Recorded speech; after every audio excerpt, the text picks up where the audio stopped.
ninho de gênios de existência gloriosa, e me refugem as mais nobres tradições.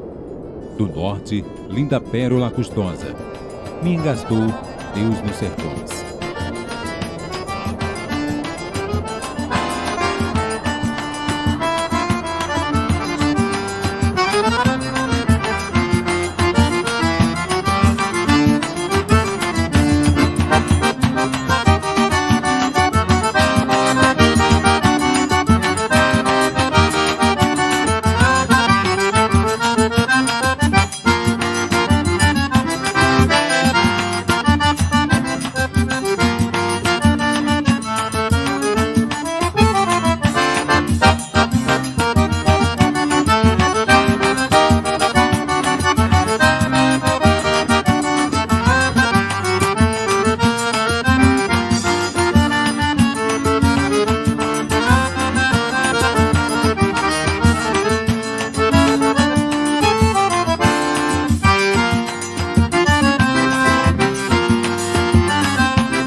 Eu sou Maria Helena da Conceição Binalés, nasci em 24 de maio de 1964, na fazenda Taperinha, na região de Volta de Cima, filha de Antônio Domiciano Bina e Clementina da Conceição Silva, agricultores familiares. Como a terra não era da gente, tinha o capataz lá na época que ficava pressionando o meu pai e minha mãe para que a gente desocupasse aquela terra.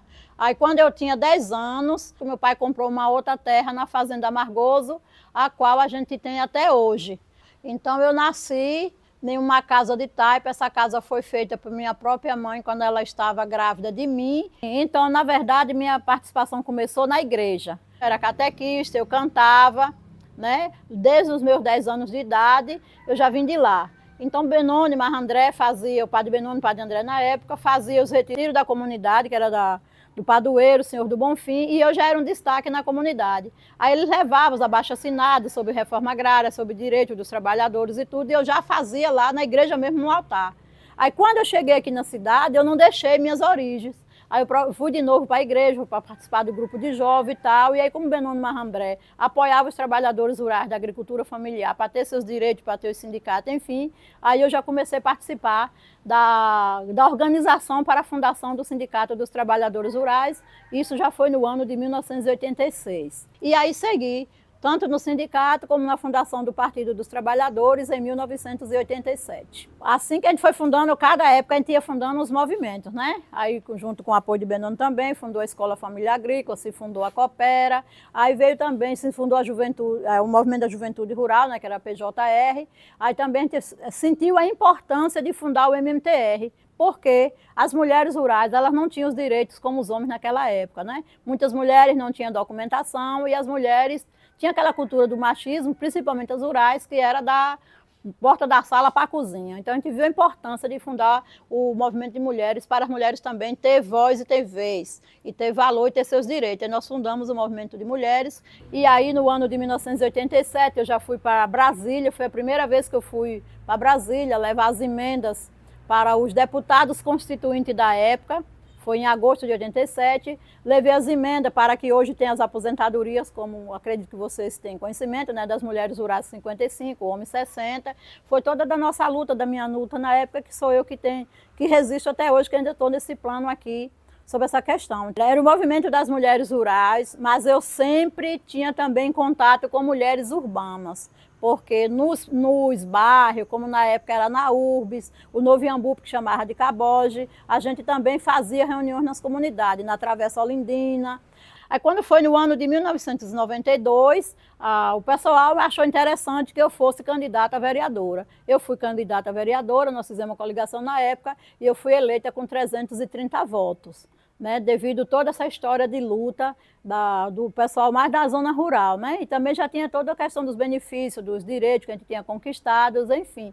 Então, com essa luta toda que a gente foi desenvolvendo e o movimento cada dia mais crescendo, a gente começou a fazer o 8 de março, que era uma festa muito importante, é o auge, né? O pico daquela toda a luta, daquela consolidação do 8 de março das mulheres participando. Aí quando foi no ano de 2003, fizemos uma proposta para que o 8 de março se tornasse o feriado municipal. Por que eu tive essa ideia? A ideia foi minha, essa ideia.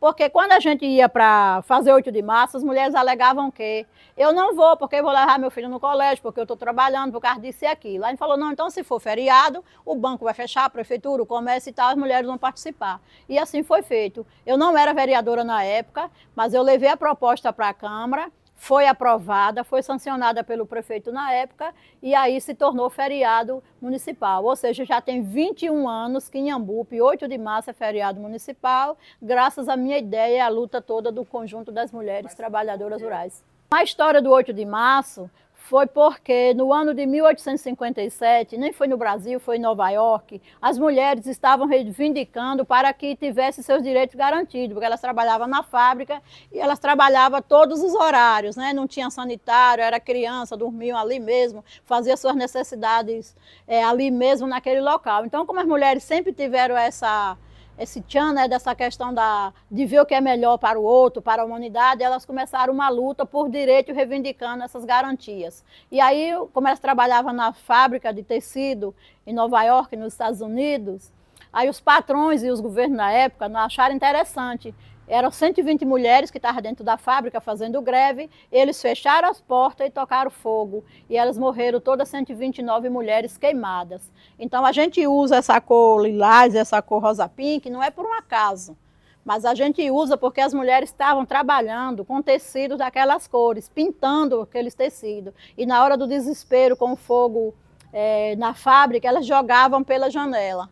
Elas jogavam pela janela os tecidos, então por isso que a gente usa essa cor. Como a gente sabe que não é fácil a mulher que vem da simplicidade, que vem da zona rural, como eu, que vim da minha toda a história, como eu já falei, chegar nesse município, um município que a gente sabe que tem toda uma história dos coronéis arcaicos e tudo, então muita gente não aceitou esse meu jeito de ser, de liderança feminina, quem é ela, de onde veio, quem é a família, tal, enfim. Então eu sofri também bastante perseguições políticas, né? Depois eu fiquei fora da Câmara por 2 mandatos, e quando eu votei em 2004, eu votei como a vereadora mais votada de Inhambupe, com 850 votos na época. Em especial as mulheres simples, as mulheres agricultoras familiares, as mulheres que vieram das comunidades, as mulheres trabalhadoras, ao público em geral, mas meu especial para essas pessoas. Você pode, você é capaz, você consegue. É uma questão de você querer, de você ter determinação e de você ir à luta. Não importa quem está a favor, quem está contra, o que você quiser, você está tendo consciência que está certo, você deve continuar nessa perspectiva. Que todas as mulheres possam ir à luta e conquistar aquilo que elas têm por direito no Brasil, porque no Brasil, de acordo com a Constituição, nós somos iguais perante a lei, homem e mulheres somos iguais, mas esses iguais, esse direito não vai chegar para nós se a gente não ir buscar. O que eu consegui graças à minha garra, graças à minha luta, graças ao meu querer, graças aos apoios que graças a Deus eu tive. Em primeiro lugar, Deus, né? Depois de Deus, a minha família, que pôde me ensinar a ser honesta, ser fiel, né? Ser trabalhadora, os exemplos que meus pais puderam me dar, e assim sucessivamente. Então, que meu exemplo não fique só para mim, mas que inspire outras mulheres, outras pessoas, os jovens, enfim, a população e todos aqueles que assistirem esse documentário. É o que eu tenho a dizer. Muito obrigada e gratidão, gratidão, gratidão, né? Inhambupe, terra querida, eu gosto muito de você. Aqui nasci, aqui cresci e aqui quero morrer. Ô minha terra dourada de gente hospitaleira, a região brasileira é cheia de amor e paz. Aquele que te conhece diz, se eu pudesse, não deixaria jamais. Nossa terra tem valores, os nossos agricultores deram a contribuição, com seu trabalho suado, mesmo sem ser citado, por herói da região. Que nunca acaba a semente de homens inteligentes, heróis e trabalhadores. Peço que Deus ilumine e que sempre nos ensine a manter nossos valores. Meu nome é Antônio Batista de Santana, sou escritor, poeta. Eu nasci no dia 23 de junho de 1948. Com 8 anos já trabalhava na roça. Eu morava numa casinha de taipa, né? Casinha que chama casinha de barro, né? Chão batido, essas coisas tudo. Uma casa pequena. E meu pai já era uma família muito pobre, né? Vivia da roça mesmo. E eu, com 8 anos, eu já trabalhava junto com meu pai, ajudando. Eu e meu irmão, em memória, né? Que já é falecido. Então nós dois, já pequenininhos, a gente começou a trabalhar. E quanto a estudar, não estudamos, não teve mais escola. Então, quando chegou a minha idade de 7 anos, ela não estava mais na escola. Aí não teve mais escola. Em 2009, eu já com 61 anos, entrei pela primeira vez na escola. Eu já sabia ler, escrever, matemática, eu já sabia, né? Não foi muito difícil, porque eu já sabia isso tudo. Só que eu nunca tinha conhecido uma escola. Para mim foi difícil assim, foi estranho assim. Mas eu me adaptei logo imediato, porque eu peguei uma professora maravilhosa, a professora Maria das Graças, Gracinha, a esposa do professor Edvaldo. E ela ficava admirada com minhas atitudes, né, com o que eu sabia e tal. Disse, meu pai era tipo cordelista. Só que meu pai ele fazia assim, ele fazia assim, ele improvisava assim e fazia isso. As estrofes, né? Ele não tinha assim, negócio de métrica, essas coisas, ele fazia de qualquer jeito, mas tudo rimadinho, bem feitinho. Meu pai era muito inteligente, apesar de não saber ler nem escrever, viu? 2014, foi muito bonito, uma coisa muito diferente, viu? Foi uma coisa que para mim foi um momento histórico, que eu jamais vou esquecer aquele momento. A profecia foi em 2017. Foi um livro que fala assim: no meu tempo de criança eu vi meu pai falar que esse mundo um dia iria se acabar. Tudo que houvesse nele no fogo ia se queimar. Eu fiz isso aqui quando estavam queimando lá foi em Goiás, estavam uns incêndios matando o gado e tudo. Aí eu escrevi esse texto. Entendeu? Foi bem aproveitoso, porque a gente está vendo hoje, continua as queimagens e a destruição, né? Aí ele diz assim: confesso que eu ficava tremendo e amedrontado, mas ficava escutando meu pai ali sentado, pensando comigo mesmo, muito atento e calado. Ele falava assim: quando a destruição chegar, tudo há de virar cinza, só a terra vai ficar, e o que nela existir, no fogo vai se queimar. Entendeu? Acho que foi a leitura e a escrita que me escolheu, viu? Eu digo assim, que foi a leitura e a escrita que me escolheu. Porque eu ia para a roça, ficava lá na roça e tal, e na hora do almoço eu ficava sempre escrevendo ali pelo chão e tal. Eu gostava muito, eu devia um papel assim de notícia na estrada, aí eu pegava e começava a ler. Depois do almoço ficava sentado por alguns minutos ali, ficava lendo, outras ficavam escrevendo coisas ali pelo chão. E assim surgiu o amor pela leitura e pela escrita. Agora, se eu estava em casa, eu estava escrevendo, e até hoje mesmo, quando eu estou em casa, eu sempre tenho um caderno do meu lado e um livro. A juventude precisa mais. Então, o que eu quero dizer para o jovem é isso: aproveite, leia, porque é lendo que você aprende. Não adianta você ficar olhando, ou então ficar no celular e tal, essas coisas, porque aquilo não vai ensinar nada. O que você aprende é que você está lendo, que você está escrevendo, que você está meditando, porque é um momento único na vida da gente, viu? Cada momento é único. Se você não aproveitar agora, mais tarde fica velho assim que nem eu ainda tive a oportunidade, depois de velho, depois com 61 anos, entrar na escola, para a juventude, para os jovens, para os adolescentes, para as crianças. Eu deixo sempre esse alerta: ler, ler e ler.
Deus esteja nessa casa. Amém.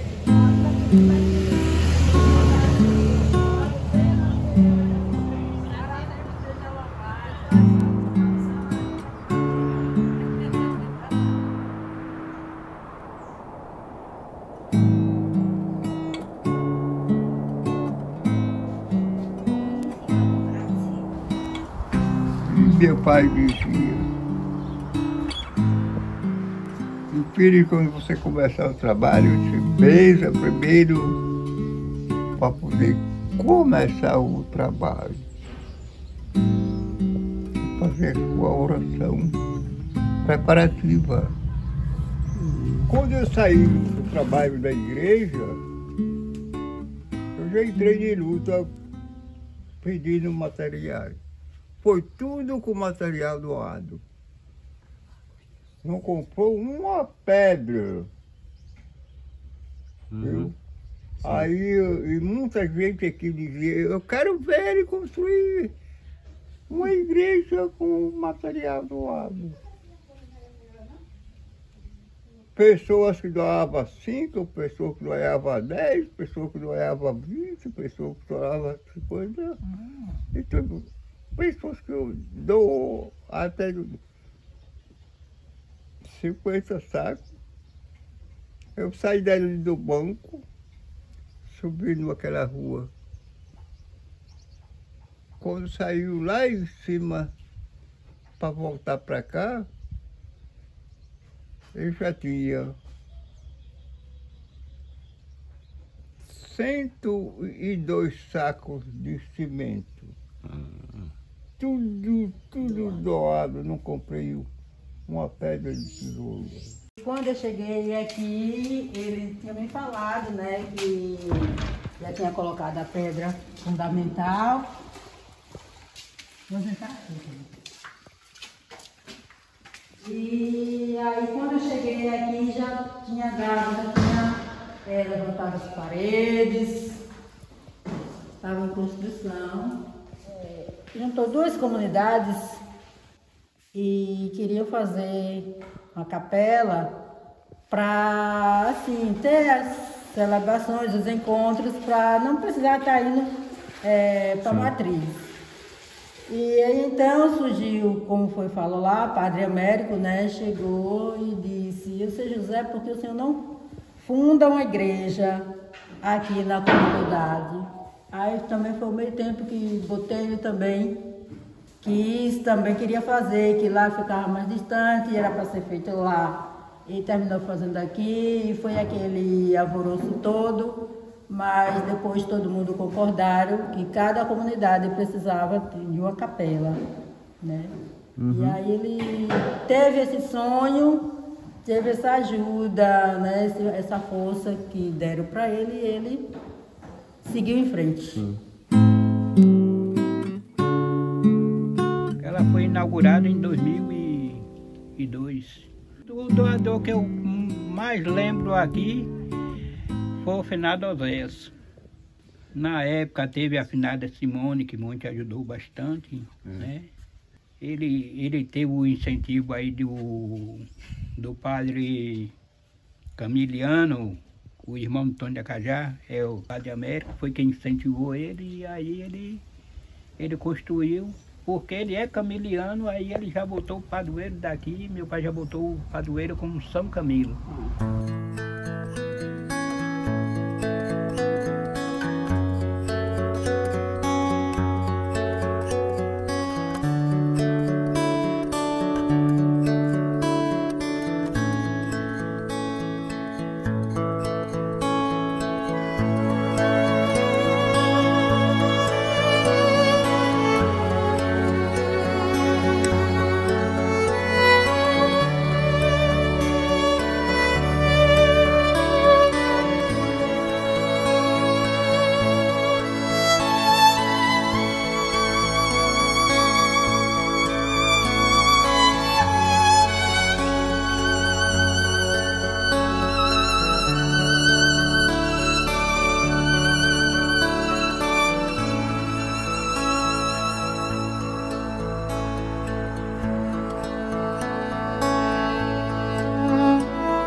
ele representou muita coisa, viu? Porque foi um bom pai, sempre estava presente na vida dos filhos, né? E aí é uma coisa que nós temos muito que agradecer a Deus por essa bênção maravilhosa que Deus deu. E de lembrança que não vai, para não esquecer mesmo, para todo aqui na comunidade, tem esse templo que foi construída com os esforços dele, né? Porque a igreja somos nós. E aí quer dizer que é uma lembrança para o resto da vida de todos que passavam na comunidade.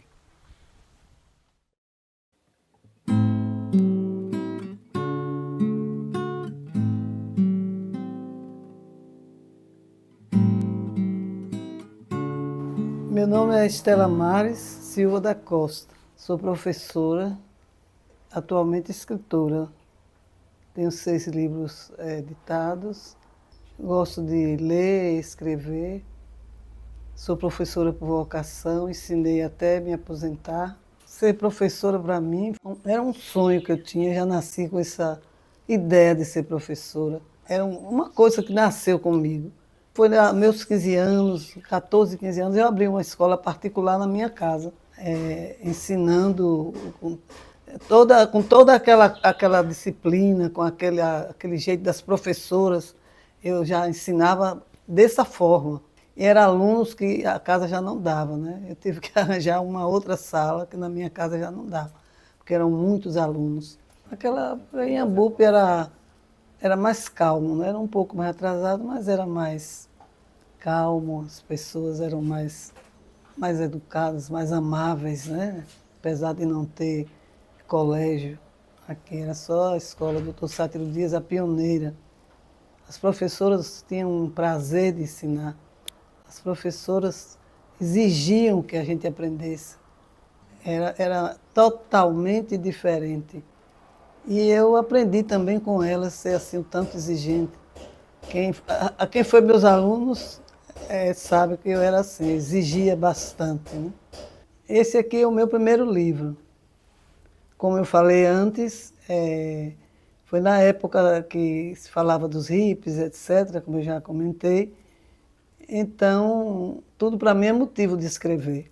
Eu comecei a escrever e findei formando esse livro. Então, esse é o meu primeiro livro. Esse é o meu segundo livro. Evolução Histórica de Iambupe. Esse livro me fez escrever porque não tinha nada assim sobre Iambupe. E eu ensinava na escola e queria falar sobre Iambupe aos meus alunos e não tinha assim, subsídios para isso. Então, esse livro foi feito com muito sacrifício, mas ainda assim ele não tem tudo, por isso que eu estou escrevendo agora a segunda edição, né? Porque o Iambupe tem história, viu? Então eu fui em Salvador e lá eu pesquisei alguma coisa. Depois fui na prefeitura, encontrei um livro de tombo que tinha algumas coisas que guarda sempre as histórias, né? E eu então escrevi, copiei alguma coisa. Depois fiz várias entrevistas com Valdemar França, que é o grande patriarca desse livro. E depois fui também tomando mais conhecimento. Qualquer coisa que eu via falando em Iambupe, eu pegava, copiava. E as memórias populares, né? Cada um contou uma coisa, cada um contou um pedaço. E aí eu fui formando esse livro. Depois dele veio esse livro, que é a história da Paróquia do Divino Espírito Santo, né? É um livro que é lembrança de Iambupe. Eu fiz com muito prazer falar dessa igreja linda. Eu não vejo em lugar nenhum uma igreja igual a Iambupe. É a igreja antiga, mas uma igreja de um estilo neoclássico que a gente não vê assim, só mesmo as antigas de Salvador. Depois dele veio esse aqui, que é um livro que eu falo assim, a necessidade de amar e ser amado. Esse livro é assim, é um livro que fala dessas coisas que a gente fala do amor, que a gente não pode viver sem amar, né? Tem que amar a mãe, o pai, o filho, o marido, o namorado, o noivo, mas a gente tem que amar o amigo, a gente tem que viver, ter sempre alguém para a gente amar, para a gente confiar. Né? Depois veio esse aqui, Histórias que Atravessam o Tempo. Esse livro tem um pouco de cada coisa. São vários títulos, cada um deles eu falo de cada coisa. Foi um livro inspirado assim, para falar de vários assuntos. Não é um assunto só, são vários assuntos. E esse aqui, esse livro ele é marcado. Vou explicar por quê. Foi feito na pandemia, esse livro. Ninguém podia sair, né? Todo mundo trancado. E toda oportunidade que eu tenho que escrever. Aí, de noite a gente ficava sem fazer nada, ali sentada, não podia sair, não podia fazer nada. E então a gente ficava à noite ali, sem fazer nada, eu comecei a escrever. Hoje, aos 88 anos, eu me sinto não totalmente realizada, mas não totalmente, que a gente não se realiza totalmente. Mas eu consegui fazer aquilo que eu desejava, que eu sonhava. Apesar de eu ter uma vida de altos e baixos, muita alegria, muita tristeza, mas pela minha fé em Deus eu consigo ficar em pé. Se não tiver fé em Deus, a gente não vence. E eu venho vencendo todas as minhas caminhadas, são vencidas. Com dificuldade, não é com facilidade, não. Mas a fé me traz em pé. Eu vivo alegre e muito feliz, porque Deus me dá forças para isso. A pessoa tem que ter fé em Deus, tem que estudar, trabalhar para vencer a vida, né? Porque a pessoa que não trabalha, não estuda e não tem fé em Deus, não vai para lugar nenhum.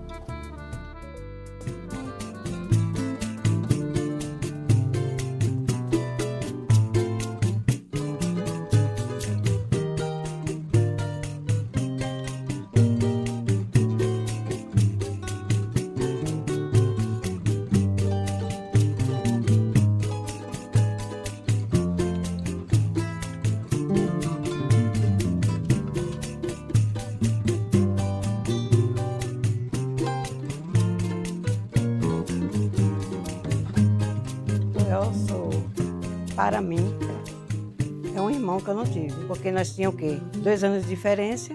Ele foi criado praticamente junto conosco. Ele, desde pequenininho, que ele nasceu, a mãe dele trabalhava e eu tomava conta dele. A mãe dele saía, chegava de noite, às vezes chegava no outro dia, mas era trabalhando. E eu convivia com ele. Você é nosso filho de mãe solteira, né? Mas nossa mãe nunca nos deixou faltar nada, né? Tinha aqueles apertos, mas graças a Deus nunca passamos fome. Aí, portanto, que diante disso, o objetivo dele era ganhar o mundo, né, para ter uma vida melhor. Ele foi para São Paulo, passou um período lá, né? Depois ficou em São Paulo e quando ele regressou para Inhambupe, porque minha tia teve doente, muito doente, a mãe dele. Então ele precisava vir porque ele era o filho dela. Ele que teria que ter esse cuidado. Aí foi quando ele chegou para cuidar de minha tia e foi quando ele começou o trabalho religioso. Sim, a religião dele era normal. No candomblé, ele começou rezando novena, acompanhamento de santo. Aí depois o santo começou a pegar ele. Aí Deus ajudou, Deus primeiramente, e eu consegui cuidar dele. Antigamente aqui era uma ignorância. Para rezar uma pessoa, ou então para fazer assim a mesma coisa, era uma dificuldade muito grande. O povo aqui no Inhambupe ignorava muito. Era feiticeiro, que era macumbeiro, era feiticeiro, não gostava. o povo ficou até sem vir na minha casa, sem vir na casa da mãe dele, porque às vezes o guia dele pegava, ele ia rezar uma pessoa, então a pessoa estava, que chegava um doido, maluco, aí ele, para rezar, tinha que se concentrar e o guia pegava.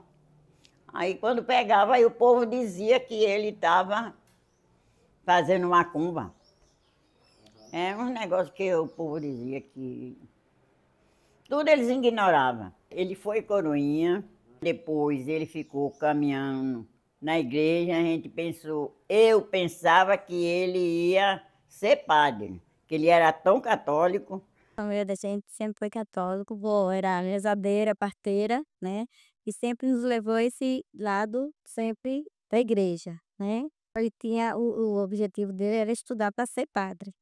Mas como o dom dele não era ser sacerdote, porém não da igreja, né? Ele virou um sacerdote, mas nunca não foi. E aí a gente começou na casa de minha tia, que é na subida da praça de eventos, e aí era uma casinha pequena, aquela coisa, mas ali mesmo a gente fazia, foi quando a gente começou a conhecer as entidades, porque assim, a gente não tinha muita convivência, a gente mais novos, não estou falando elas mais velhas, que elas eram que cuidavam de tudo, mas elas faziam a coisa mais fechada. Quando foi em 1992, a gente abriu, que na realidade não era associação, era tenda de Umbanda do Caboclo Sete Flechas. Por quê? Porque é o nosso caboclo de frente que nós trabalhamos com ele. Porque a gente, tudo que ia fazer, a gente dependia do delegado.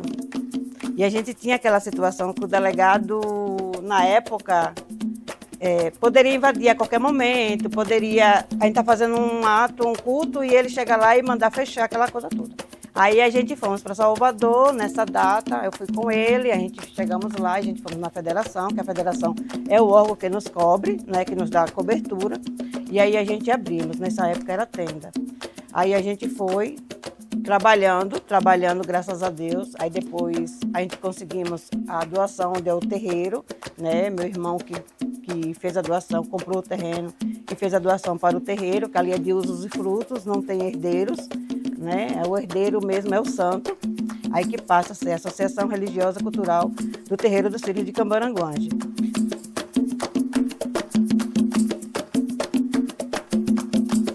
Que ele botava na cabeça, ele era. Quando ele botou para ser político, aí a gente disse, o Elson, meu filho, não vai, que não dá certo. Ele dizia, não, minha tia. Não se preocupe que eu não vou dar trabalho à senhora, não vou ficar devendo a ninguém, não vou desfazer das pessoas, eu vou continuar a ajudar as pessoas como eu posso. A questão de ser vereador foi meu tio Antônio, irmão da minha mãe. Ele dizia antes de morrer que a gente precisaria entrar na política para assumir um lugar. E aí ele começou fazendo um trabalho quanto vereador e quanto religioso. Eu achava que a parte quanto vereador era como se fosse uma fuga, né? Para poder... Porque você sabe que a sobrecarga que nós carrega é muito grande. E principalmente quando você carrega a sobrecarga sua e a sobrecarga dos outros. Sim. E muitas das vezes a gente não tem vida, porque a gente se doa ao outro. Então, eu sempre dizia, né, que para mim era como se fosse uma fuga, mas que para ele estava fluindo muito bem. E foi o que deu. Continuou trabalhando, né, na época de Simone, né? Aí ele começou com uma parceria com ela, continuou sempre trabalhando, fazendo esses trabalhos sociais, tudo, voluntários, e seguiu em frente. E daí ele não se desapegou mais da política.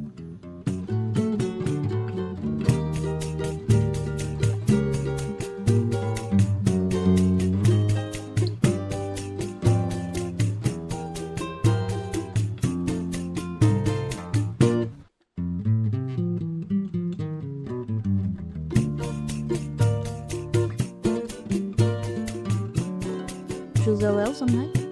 Foi meu pai, não biológico, né? Eu chamo que nós somos pai e filho, não sanguíneos, na verdade, mas pai e filha espirituais, de alma e de criação, né? Meu pai biológico, ele faleceu por 8 meses de vida.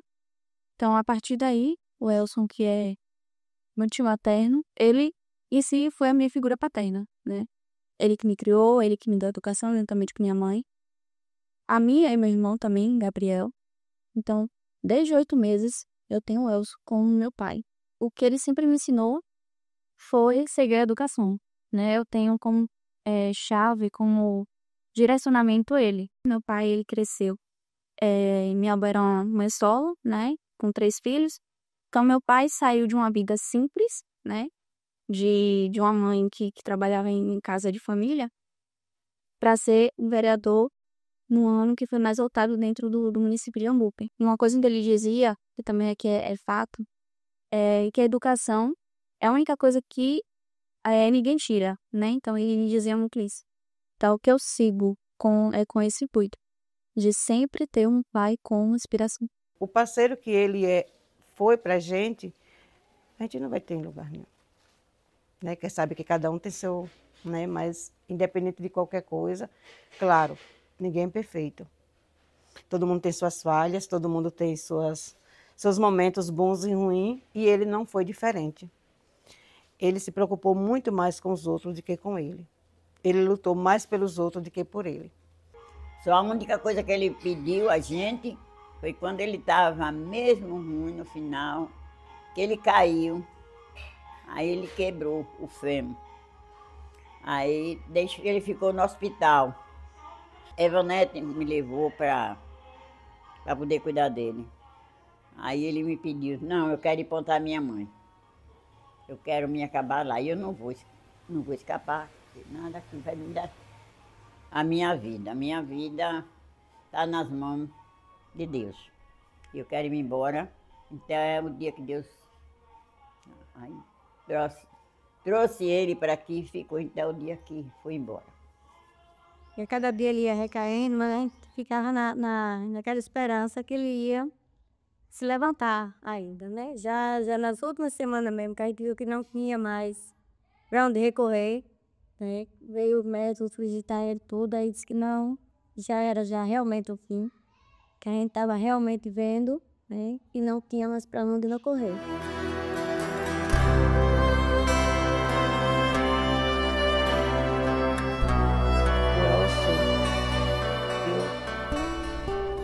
Eu trago assim, né, como uma pessoa que tinha um sonho, né, de ver a nossa comunidade, a nossa população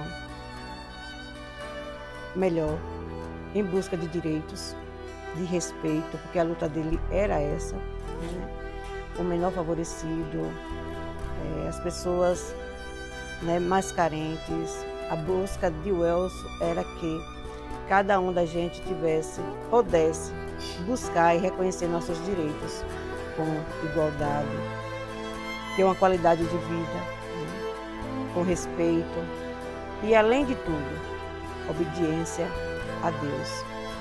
Porque mediante que nós hoje somos de terreiro, nós somos filhos de santo ou independente que não, nada nesse mundo é tudo com a permissão de Deus. Independente de onde você estiver, independente do que você estiver fazendo, se Deus não der a permissão, você não vai para canto nenhum.